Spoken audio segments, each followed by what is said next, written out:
అండి అందరికి నమస్తే. అక్కడ బాటకి ఒక రైతు 500 ఫీట్లు వేసాడు, బోర్ ఫెయిల్ అయింది. అదే రోజు మళ్ళీ కోపం వచ్చి అరే అమ్మ అనవసరంగా 500 ఫీట్లు వేసినా అని చెప్పి మళ్ళీ వచ్చి ఇక్కడ బావి ఉంది ఆ డౌన్లో, ఆ బావి సూటిగా ఇక్కడ వేప చెట్టు ఉంది, ఇక్కడ డ్రిల్ చేశాడు. ఇక్కడ ఒక 300 ఫీట్లు వేసాడు, ఇది ఫెయిల్ అయింది.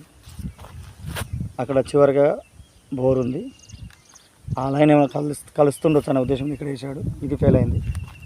రైతులు వాళ్ళకి సరైన అవగాహన లేకుండా కావచ్చు, ఎక్కడ ఏదో ఒకటి పాయ తగలకపోతుందా, వాటర్ రాకపోతాయా అన్న ఒక ఆలోచనతో డ్రిల్లింగ్ చేస్తూనే ఉంటారు. చూసే కదా ఎదురుగా 500 ఫీట్లు వేసిండు, ఇక్కడ 300 ఫీట్లు వేసిండు, రిజల్ట్ మాత్రం జీరో.